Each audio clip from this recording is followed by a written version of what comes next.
Let's run the tape on a couple of these plays here because there were a couple that I wanted to call out specifically where you did some really interesting things. So let's take a look at this right here. Can you see the screen there Yeah. again? Hmm. Awesome. So let's go ahead and let the play run. This is going to be near the goal line. It's going to be 1st and 5, still in the first quarter. And so you're, of course, playing head up on that center at the zero technique, as you Well, it's not mentioned. head up. I'm actually on the shade Oh, you're on because the shade. We'll see it's when we get to strong. the See, end. see how it's if you want to run it back.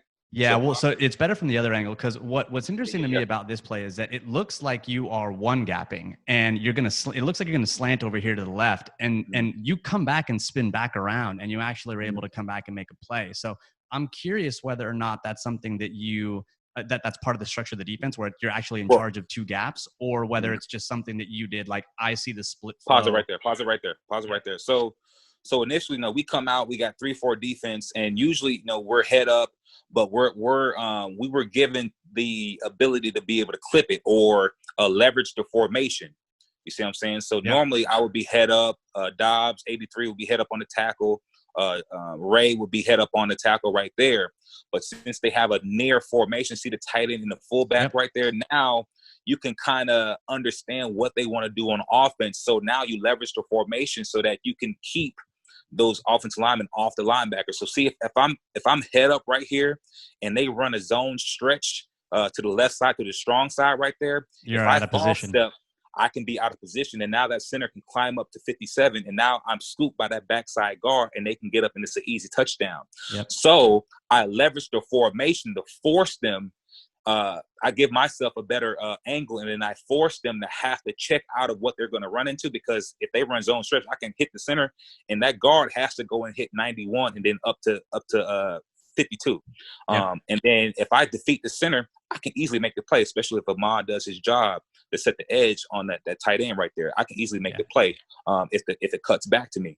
So that's why we do that leverage of the formation to kind of handicap the offense and then give ourselves better angles to be able to get to the play.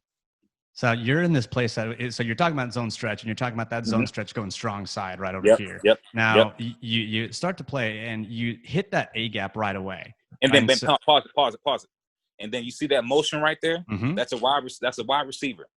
So anytime they have a wide receiver like that, like a motion like that, they are running opposite of that wide receiver. They are not putting the wide receiver right there to have him be the lead blocker. So that just signifies even more that they are running the opposite direction. So sometimes, like you would see Justin, he would be lined up just like Dobbs is right here, 83. Mm-hmm. He would come down to the 3 outside that guard and just give him a better angle so that he can't get scooped, and that guard can't scoop or try to hit my hip and get up to 57. So everything that we do on the defensive line is trying to help the linebacker. So leveraging this formation is to help the linebacker stay free, because the offensive linemen want to hit hips and go up to the linebackers. But if we force them to have to stay on us, they can't go up to the second level. But that receiver right there, that motion, that just told everybody, especially myself, it's going to the left side, so get ready. Yeah, and so they run a split zone where the play side is going to be exactly as you say. They got that split formation with the fullback. Yeah. So I shoot it right here. And one of their schemes, what they like to do, and it was a very good scheme, because that fullback, see how that fullback, he winds back to that backside. So it's a play that can hit front side or backside. Yep. But as soon as I see that fullback go backside like that, I know that I have Ray right here. And there's no way that running back is going through my hole, because I'm right there. So you know what? I'm going to plant. I'm going to show that I'm going to make them think that I'm trying to hit front side, but I'm going to plant and come backside, and I'm going to spin backside. And that's exactly what I did. Yeah, and you can see you plant your leg right here, actually, is when you start to plant your leg, and then you come back around. Yep. Because I knew everybody was going to do their job, and I knew the weakness of the defense, because Dobbs is in head up on is inside of that tackle, and I knew the weakness of the defense.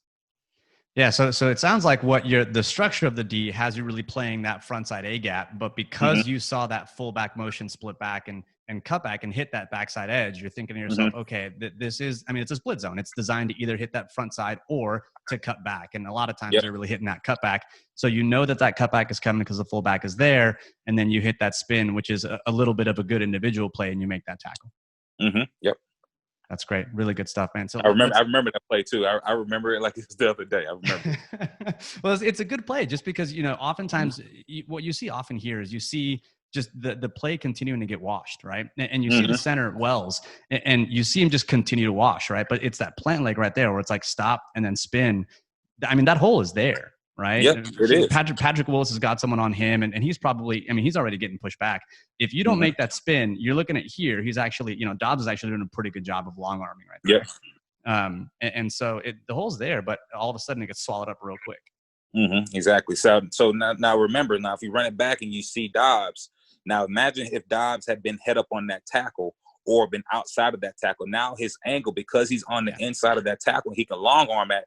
Now when that guard comes up goes up to block Patrick, and Patrick had a tough down right there. That's a 330-pound guard on a 230, 40-pound athletic linebacker. You know what I'm saying? He's not going to win a lot of those battles. Even though he's P. Willie, he's not going to win a lot of those battles. So we do certain things to protect him, and that if that guard goes up, we're going to be in that gap to help you and replace, and then now we can stop and help the defense. That's awesome, man. All right, let's take a look at another play, because there was another play later in the fourth quarter. At this point, y'all are up 24-14, and it's a different kind of play. It's a pass rush. Mm-hmm. Let's go ahead and share this bad boy over here.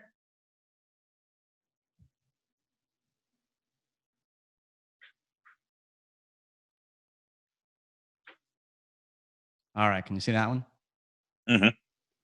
All right, so the play here is going to be a little bit of a pressure from your perspective, and it's a play action play first. And I wanted to just walk through what your responsibilities are and what kind of stress you feel as a defensive lineman when you see that play action, because you get that play action. It's a little bit of a zone play off to the left, but then the quarterback pulls it, he runs around, you end up beating the defender and getting a little bit of pressure on Austin Davis, and ultimately I think Bethea gets the sack on the backside when he blitzes.